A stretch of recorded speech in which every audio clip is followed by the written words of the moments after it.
Bonjour, donc bonjour officiel parce qu'on s'est vu avant. Je suis content de vous retrouver. Donc on m'a dit que tu es arrivé, on t'a pas eu depuis longtemps, tu as passé de bonnes vacances. Je n'étais pas en vacances du tout. J'aurais bien aimé. Je n'étais pas à la mine non plus. Je travaillais puisque j'étais au Festival d'Avignon, le plus grand festival d'Europe de théâtre où je présentais 2 de mes pièces. Et donc ça a été un mois en immersion complète dans ce monde si particulier et loin de mon quotidien. Donc quand on est loin de son quotidien à ce point-là, on a une perte de repères. Et c'est ça qui est intéressant, c'est de voir à quoi on se raccroche à ce moment-là pour continuer à vivre correctement, puisque nous sommes des êtres humains qui avons tous besoin de choses précises, de repères, de choses qui se répètent pour garder notre cap. Et ce qui est intéressant évidemment, c'est notre rapport à Dieu dans ces cas-là. Et quel que soit le moment de notre existence, notre rapport à Dieu, il est en 2 dimensions en fait. C'est nous avec lui, enfin moi avec lui, lui avec moi, et puis moi avec les autres, autour. Et l'un ne peut pas aller sans l'autre. C'est-à-dire que si je ne vis qu'avec Dieu, mais que je n'ai pas de vie au quotidien, de partage, ça ne sert à rien. Et si je ne vis qu'avec les autres, mais sans savoir pourquoi, sans avoir le sens que me donne ma relation avec Dieu, très vite, je tourne en rond. Et en fait, ce que j'ai vécu pendant ce mois est un peu un résumé de nos vies en accéléré. Donc c'est pour ça que j'aimerais, à travers mes expériences de ce mois de festival, c'est pas un témoignage, c'est une espèce de plongée rapide sur, je pense, ce qui peut caractériser nos existences à tous à travers les jours que nous passons. Alors, il faut savoir que le festival d'Avignon, c'est en fait c'est le monde en résumé. Il y a près de 1600 spectacles, il y a 1 200 000 spectateurs qui viennent, il y a donc un espèce de brassage absolu d'humains sur une très petite surface. C'est vraiment la jungle de l'ego, c'est-à-dire que chacun vient pour se faire remarquer, pour être reconnu, pour être choisi, pour être applaudi, pour être vu, parce que c'est le propre du comédien, c'est de se montrer. Et quelque part, chacun vient pour survivre, parce qu'il n'y a pas de place pour tout le monde. Il y a trop de spectacles, pas assez de spectateurs. Et chacun vient pour vendre sa soupe, en quelque sorte, sous couvert de beautés artistiques et de choses qui, en effet, souvent et parfois sont magnifiques. Il y a à l'intérieur de ce monde-là une espèce de caste. Il y a des castes différentes. Il y a des gens qui sont dans des lieux prestigieux, donc ils se sentent un peu les nobles du festival, et puis il y a ceux qui sont les intermédiaires, puis il y a les petits qui sont dans les petites salles, et tout ça, ces gens ne se mélangent pas trop. Il y a beaucoup de rapports de mépris, d'indifférence, d'humiliation. C'est le règne caricatural du moi-je, en fait. Ce qui se passe dans le monde, régulièrement. Mais là, sur un petit espace et une période donnée, autour du théâtre qui, comme je l'ai dit, flatte encore plus les égos, on a vraiment un résumé général de ce qu'est l'être humain, et moi en premier, parce qu'en rentrant dans ce monde-là, j'en accepte les règles et j'en connais les dangers. Et la question, c'est à quoi ça sert d'être chrétien là-bas ? Comme à quoi ça nous sert, nous, d'être chrétiens dans notre vie au quotidien, au milieu des entreprises dans lesquelles on travaille, ou dans les milieux du voisinage, de la retraite, enfin, chacun de notre vie estudiantine chacun a une bonne raison de se poser cette question. Comment être chrétien ? À quoi ça sert ? À quoi ça nous sert ? À quoi ça leur sert ? Comment le vivre ? D'ailleurs, peut-on le vivre vraiment ? Je vous le répète, c'était un peu nos vies en résumé. Et c'est tellement un monde à part que, vous voyez, ça c'est le programme du festival. D'accord ? Donc il y a 1600 pièces là-dedans. Donc pour et les gens là-bas ils appellent ça la Bible. D'accord? Donc il y a une espèce de, comme dans le monde actuel, enfin, un déplacement des termes, un déplacement des valeurs, un déplacement des comportements. Et cette culture judéo-chrétienne que tout le monde a, même ceux qui s'y refusent à l'admettre, en fait, elle s'épanche un peu chez tout le monde, mais ça donne des attitudes très particulières, très personnalisées, qui font que notre christianisme, au milieu de tout ça, il se retrouve un peu mis en difficulté. Alors le premier réflexe, ça va rejoindre ce qu'a dit Gilles pour commencer, mon premier réflexe, mais je pense que c'est de ne pas être seul. À un moment, on a besoin de trouver d'autres chrétiens, on a besoin de partager, on a besoin de se sentir compris, soutenu, épaulé, et de pouvoir se dire, là, j'ai pas à me cacher, j'ai pas à devoir expliquer ou à devoir sous-entendre, je suis chrétien et je partage ce bonheur avec d'autres personnes qui me comprennent au premier regard. Nous avons la nécessité des frères et des sœurs. La foi se partage. Alors, dans les premiers jours, parce qu'il faut savoir que donc je faisais 42 représentations, donc 2 par jour, donc c'était très très fatigant, les décors, voilà, et chaque jour on doit les tracter. C'est-à-dire qu'on va vers les gens avec des tracts de nos pièces, on leur dit venez voir ma pièce. Alors, et tout le monde fait ça, donc on se prend pour des témoins de Jéhovah en quelque sorte. Hein, on est là, venez, c'est génial, c'est beau, ah c'est bien, je vous remercie. On a vu 150 personnes et si le soir il y en a 2 qui viennent, on est content. Il faut remettre ça tout le temps sur le terrain et je me disais, mais quand est-ce qu'on fait ça nous pour notre Jesus?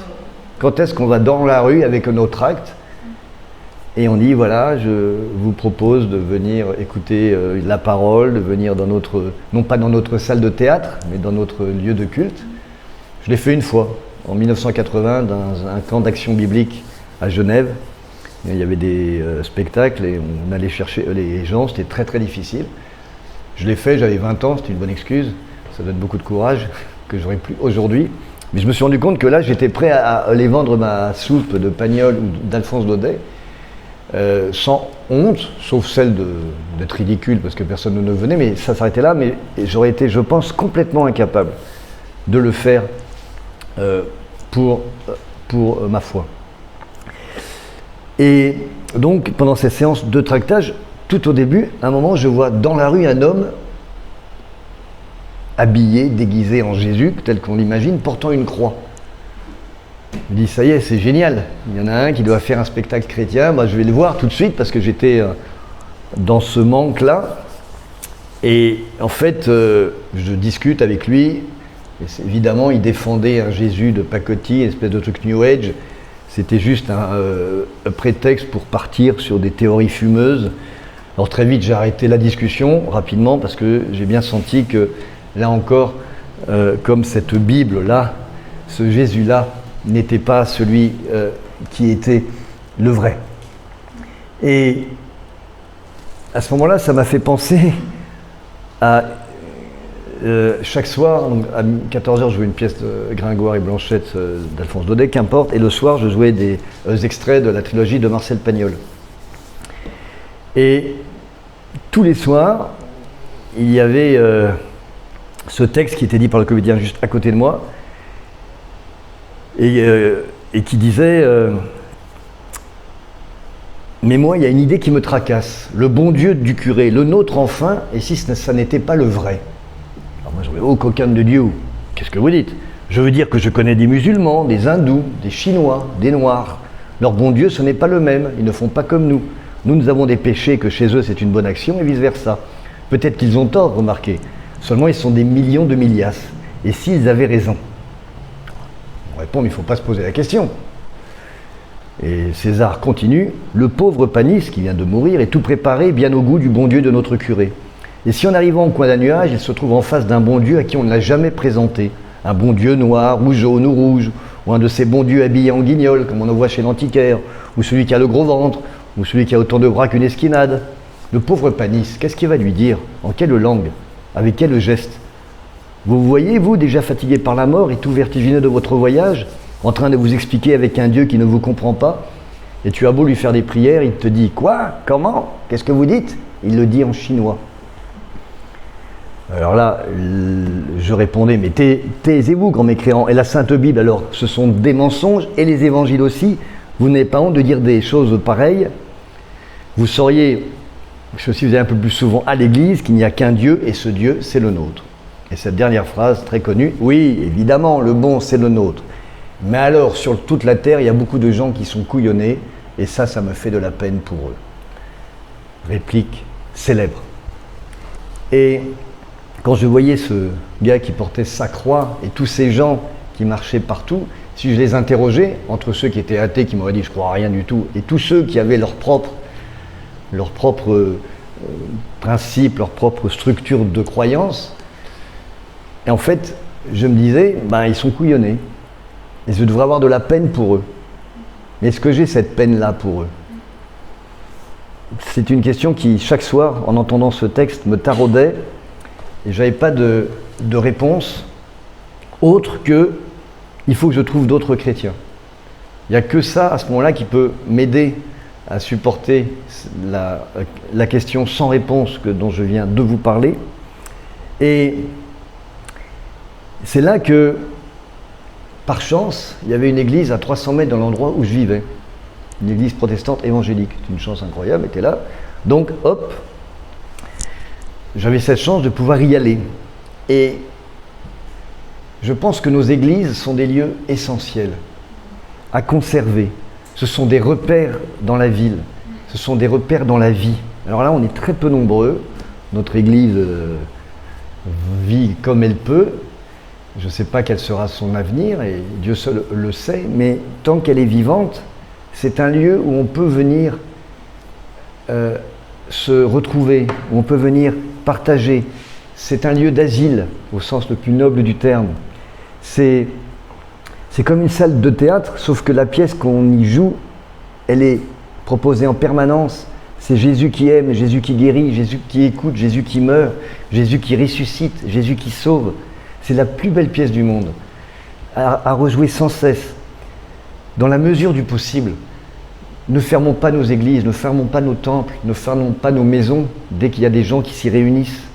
Parce que on ne sait jamais ce que cette porte ouverte peut permettre à quelqu'un un jour de rencontrer. Alors quand on a évidemment son église ici, et qu'on a même le choix d'autres églises partout, ça ne pose pas cette question-là.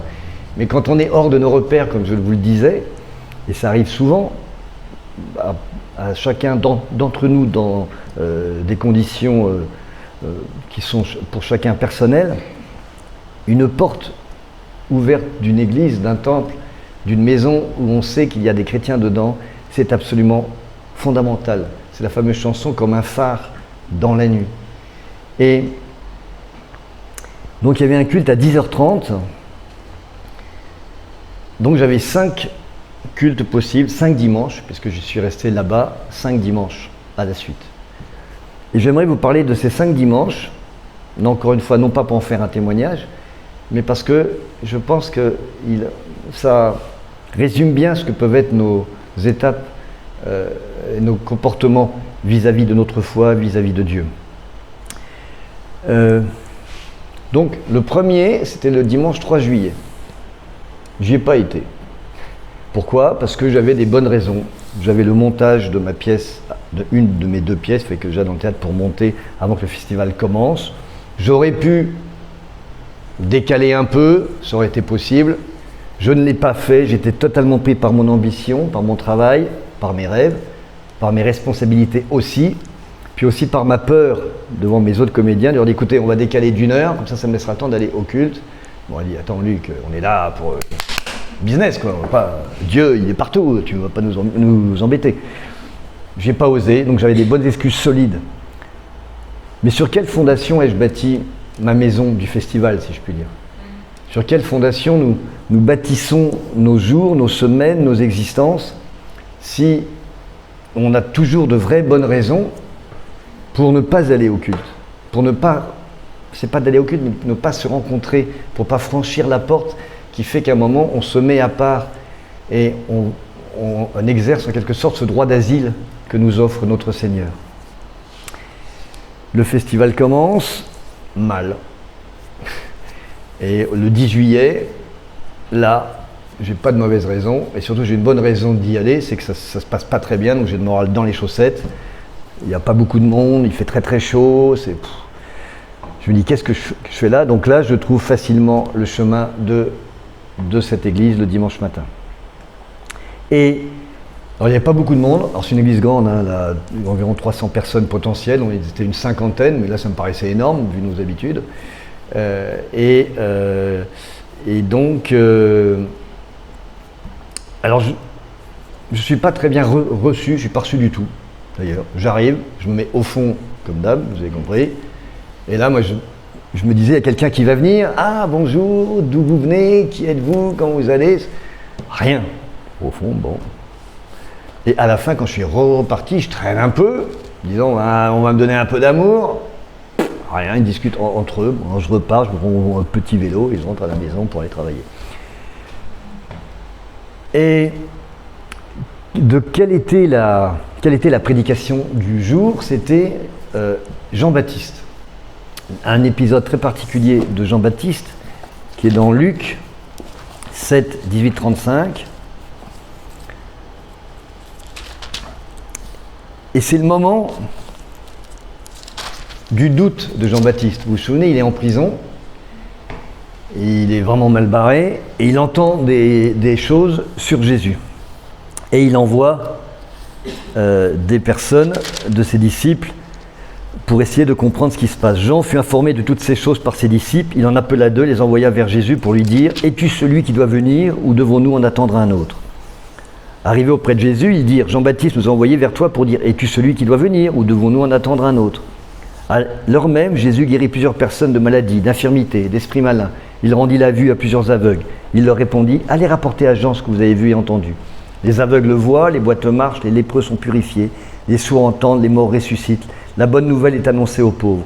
Heureux celui pour qui je ne serai pas une occasion de chute. Lorsque les envoyés de Jean furent partis, Jean se mit à dire à la foule au sujet de Jean. Qui êtes-vous allé voir au désert? Un roseau agité par le vent? Réponse des gens. Non, a priori, non, on sait qui est-il. Donc il repose la question. Mais qui êtes-vous allé voir? Un homme vêtu d'habits précieux? Voici ceux qui portent des habits magnifiques et qui vivent dans les délices sont dans les maisons des rois. Non, il était vêtu de peau de bête, on sait très bien que c'était un homme saint et qui n'avait pas besoin d'apparat. Alors qui donc êtes-vous allé voir? Un prophète? Oui, vous dis-je, et plus qu'un prophète. Celui dont il est écrit, voici j'envoie mon messager devant ta face pour préparer ton chemin devant toi. Je vous le dis, parmi ceux qui sont nés de femmes, il n'y en a point de plus grand que Jean. Cependant, le plus petit dans le royaume de Dieu est plus grand que lui. Et là, c'est le grand doute qui se met en place, puisque Jean-Baptiste est censé être le plus grand, et d'un coup, Jésus le rabaisse au rang du plus petit, parce que Jean-Baptiste, c'est le plus grand dans la catégorie d'avant, mais avec l'action, la présence de Jésus, il devient le plus petit dans le nouveau royaume. Parce que nous, qui sommes rien par rapport à lui, par la grâce que nous donne notre Seigneur, nous devenons encore plus grands que Jean-Baptiste par le seul fait de l'amour de Dieu. Et ce qui est intéressant dans la suite, c'est au verset qui suit, au verset 31, « À qui donc comparerai-je les hommes de cette génération? À qui ressemblent-ils? Ils ressemblent aux enfants assis dans la place publique et qui, se parlant les uns aux autres, disent « Nous vous avons joué de la flûte et vous n'avez pas dansé. Nous avons chanté des complaintes et vous n'avez pas pleuré. » Et en fait, quand j'ai entendu ça, j'ai pensé à tous ces gens dans les rues d'Avignon et autour de nous, dans nos vies, quand on leur parle de Dieu, ils vont dire, si on est trop gai, trop heureux, ils ne vont pas partager notre joie en disant non, ça c'est du surfait, c'est du superficiel. Et si on est empreint de gravité et de profondeur, ils vont dire qu'on est complètement sinistre, etc., et qu'on ne vit pas notre existence. Donc quoi qu'on raconte aux gens autour de nous, de toute façon, ça ne conviendra pas, le hiatus sera là, sera présent. Et cette déception de Jean-Baptiste, et même cette déception de Jésus, qui voit bien que malgré ce qu'il commence à faire, les gens ne croient pas en lui de la bonne façon, ils sont toujours en train de le contester. C'était ma déception à moi sur ce début de festival qui était bien en place. Et vous savez ce que j'ai fait à ce moment-là? Je me suis dit, bon, je vais être homme de foi. J'ai prié Dieu pour qu'il me remplisse mes salles. Ce que je ne fais jamais. J'ai dit, écoute, grain de moutarde, foi, etc. Jean-Baptiste au fond de sa prison. Non, moi, hop. Et pire, en rentrant, j'ai dit à mes comédiens, vous inquiétez pas, j'ai prié Dieu, ça va remplir. Il peut tout.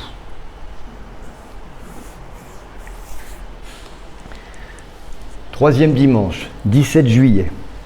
Prière pas efficace du tout. Ça reste assez bas comme niveau, jauge très mitigée. Mes comédiens me regardent d'un air, c'est bien, gentil garçon, très bon metteur en scène, très bon auteur, mais au point de vue philosophie de la religion, il peut aller se rhabiller. Et à ce moment-là, je retourne à mon église, au fond à gauche, personne ne me calcule, ni bonjour, ni au revoir, j'ai compris. De toute façon, les chrétiens, tous sont les mêmes, que de la gueule, mais dès qu'il s'agit d'aider un pauvre mec qui souffre, il n'y a rien du tout, mais j'y vais quand même parce que voilà. Puis j'étais pas content parce que Jésus ne m'avait pas répondu. Mais je dis, c'est sûrement de ma faute, j'ai dû faire un truc. Et à ce moment-là, prédication sur Luc 4, Jésus tenté dans le désert. Ok, donc Luc 4. Jésus, rempli du Saint-Esprit, revint du Jourdain et il fut conduit par l'Esprit dans le désert, où il fut tenté par le diable pendant 40 jours. Il ne mangea rien durant ces jours-là, et après qu'ils furent écoulés, il eut faim. Le diable lui dit, « Si tu es fils de Dieu, ordonne à cette pierre qu'elle devienne du pain. » Jésus lui répondit, « Il est écrit, l'homme ne vivra pas de pain seulement. » Le diable ayant été levé, lui montra en un instant tous les royaumes de la terre, et lui dit, « Je te donnerai toute cette puissance et la gloire de ces royaumes, car elle m'a été donnée, et je la donne à qui je veux. Si donc tu m'adores, elle sera toute à toi. » Jésus lui répondit, « Il est écrit, tu adoreras le Seigneur ton Dieu, et tu le serviras lui seul. » Le diable le conduisit encore à Jérusalem, le plaça sur le haut du temple et lui dit, « Si tu es fils de Dieu, jette-toi d'ici en bas, car il est écrit, il donnera des ordres à ses anges à ton sujet, afin qu'ils te gardent.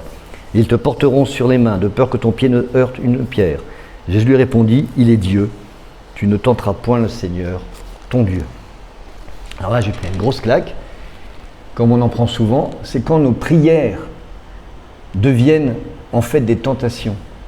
Quand nous tentons Dieu avec nos prières pour avoir nous-mêmes notre part de gloire, notre pain miraculeux, notre reconnaissance, notre puissance sur le monde qui nous entoure. Et j'avais bien compris que la prière que j'avais faite la semaine d'avant, et comme d'autres que je peux faire à certains moments, ne sont pas des prières guidées par Dieu, ce sont des prière guidée par mon orgueil, par mon ambition, par ma manière à moi de vivre mon existence, et qui n'est pas la bonne du tout. Mais tu ne tenteras point le Seigneur ton Dieu. Même moi, vous, on peut tenter notre Dieu. C'est-à-dire qu'on peut presque mettre un truc dans la balance. C'est sûr que si les salles s'étaient remplies dès le lendemain, mes comédiens, ils auraient dit, attends. Bon, ils auraient trouvé des trucs, c'est parce qu'on a très bien tracté, parce que la pièce est géniale, ok, mais quand même. Et peut-être que, alors excusez-moi, mais peut-être que Dieu s'est dit, mais c'est pas bête comme prière. Je remplis, petit miracle, c'est rien, et là, il y a au moins 4 personnes dans la troupe qui vont avoir des yeux comme ça. Je tente Dieu sur ce coup-là, parce que c'était pas idiot. Un peu donnant. Évidemment, c'était à très court terme, parce que sans doute que les comédiens n'auraient pas réagi de la bonne façon. Et puis, c'est pas à moi de décider comment convaincre mes comédiens ou d'autres que Dieu existe et que je n'ai pas tort de le servir. Et je suis reparti le 17 juillet, toujours dans l'inconnu total, incognito, avec un gros poids sur les épaules, une leçon bien reçue et pas fier du tout. Il faisait très chaud, on était en plein milieu du festival. Alors là, je vous dis, c'était pas la grande chose. J'y retourne le 24 juillet, dimanche d'après. Alors, le moral n'est pas tellement mieux. Ça marche, mais bon, c'est pas ce que j'attendais du tout. Le pain, les pierres ne sont pas transformées en pain. J'ai pas été porté au pinacle par les anges de la renommée. Et j'ai même vu des spectacles nuls qui font salle pleine. Alors ça, pour un comédien, un producteur, c'est ce qu'il y a de pire, ça. Et quand tu vois quelque chose où les gens sont très mauvais et tu vois une salle pleine qui applaudit, tu te dis mais c'est pas possible. Voilà. Donc là, je vais vraiment au culte en traînant les pieds. J'ai presque envie de ne pas y aller parce que j'étais trop mal. Et à ce moment-là, mais j'y vais quand même parce que le besoin de rencontrer quelqu'un, d'être en présence. La personne qui présidait, qui en même temps faisait de la prédication, parce que là, en période d'été, c'est la même personne, je connais cette voix. Et pour ceux les plus anciens, c'était Florence Rebaud. Je me dis, mais je connais cette voix. Alors j'étais au fond, toujours au fond, je dis, mais je connais, je prends mon téléphone portable, je fais un zoom, c'était Florence. Je dis, mais c'est quand même extraordinaire que je n'ai pas vu depuis 15 ans. Et donc après, j'ai su qu'en fait, elle était cardiologue en Avignon et que c'est son église. Pas du tout. Alors là, je me dis, j'ai bien fait de venir. Et de quoi parle-t-elle? Elle parle des repas de Jésus. Un truc hyper intéressant sur les différents repas de Jésus. En fait, Jésus, toute la vie de Jésus est scandée par des repas. Alors, il y a des grosses fêtes, ça commence les noces de Cana. Il y a des dîners huppés chez les publicains, où d'ailleurs on le lui reproche. Il y a des repas frugaux avec ses disciples dans la campagne. Il y a des repas d'amis chez Marthe et Marie, avec tous les petits soucis que vous connaissez. Il y a même des pique-niques géants au bord du lac avec des multiplications des pains, etc. Il y a évidemment le repas du sacrifice à Pâques que l'on a pris. Et puis le dernier repas après la résurrection. Et là, il y a cette évidence qui se met en place, c'est que Jésus, tout au long de sa vie, pour être avec nous, dans sa vie terrestre, il s'est mis à notre rythme. Et notre rythme à nous, tous les humains, c'est de manger. Et souvent, il va, quelles que soient les conditions et les gens, il va manger avec eux. Parce que quand tu manges, tu as un moment d'attention porté à l'autre. Déjà, si c'est toi qui invites, le temps que tu passes à préparer le repas, le temps que tu passes à y penser, c'est déjà une forme de don. Ensuite, pendant le repas, tu es forcément dans l'attention. Enfin, parfois, maintenant, quand on va au restaurant, on voit les gens sont tous sur leur portable, ils ne se parlent pas. Mais bon, si on enlève les portables, c'est un moment d'attention, un moment d'échange, de temps passé ensemble. C'est aussi des forces que l'on reprend. On se régénère. Et le plus grand exemple de ça, c'est dans Jean 21. C'est le dernier repas, donc on pourrait faire une vraie prédication sur l'ensemble des repas, ce que je ne souhaite pas. Mais je voudrais juste vous lire le dernier repas de Jésus, donc dans Jean 21. Après cela, donc après la résurrection, Jésus se montra encore aux disciples sur les bords de la mer de Tibériade. Et voici de quelle manière il se montra. Simon, Pierre, Thomas, appelé Didyme, Nathanaël de Cana en Galilée, les fils de Zébédée et 2 autres disciples de Jésus étaient ensemble. Simon-Pierre leur dit, je vais pêcher. Ils lui dirent, nous allons aussi avec toi. Vous savez, donc c'est la fin, ils sont revenus à Galilée, ils font une tête de 20 pieds de long parce que tout a foiré, c'était pas celui qui l'attendait, Jésus est mort, enfin pour eux c'est une catastrophe. Ils rentrent chez eux totalement ridicule, comme après un festival raté, tu pars en disant je vais triompher, tu reviens, ça n'a pas marché du tout, toute proportion gardée. Cette nuit-là, ils ne prirent rien. Le matin étant venu, Jésus se trouva sur le rivage, mais les disciples ne savaient pas que c'était Jésus. Jésus leur dit, « Enfants, n'avez-vous rien à manger ?» Ils lui répondirent, « Non. » Il leur dit, « Jetez le filet du côté droit de la barque et vous trouverez. » Ils le jetèrent donc, ils ne pouvaient plus le retirer à cause de la grande quantité de poissons. Alors le disciple que Jésus aimait dit à Pierre, « C'est le Seigneur !» Et Simon-Pierre, dès qu'il eut entendu que c'était le Seigneur, mit son vêtement et sa ceinture car il était nu et se jeta dans la mer. Les autres disciples vinrent avec la barque, tirant le filet plein de poissons car il n'était éloigné de la terre que d'environ 200 coudées. Lorsqu'ils furent descendus à terre, ils virent des charbons allumés, du poisson dessus et du pain. Jésus leur dit, « Apportez des poissons que vous venez de prendre. » Simon-Pierre monta dans la barque et tira à terre le filet plein de 153 grands poissons. Et quoi qu'il y en eût tant, le filet ne se rompit point. Jésus leur dit, « Venez, mangez !» Et aucun des disciples n'osait lui demander, « Qui es-tu ?» sachant que c'était le Seigneur. Jésus s'approcha, prit le pain et leur en donna, il fit de même du poisson. c'est ce repas-là, quand on regarde, c'est le seul que Jésus prépare, en fait. Dans tous les autres cas, il est invité, on le nourrit. La distribution miraculeuse des pains, en fait, il dit juste prenez des panières, et c'est les apôtres qui distribuent. Mais là, c'est lui qui est au bord de la plage, qui fait le petit feu de bois, qui prépare le pain, qui met même un poisson dessus avant qu'il y ait les autres poissons, et qui prépare le repas. C'est, après la résurrection, c'est le don absolu de Dieu qui nous fait à manger. Nous, on a juste à apporter des poissons supplémentaires, et encore, c'est pas compliqué, c'est lui qui nous a fait pécher.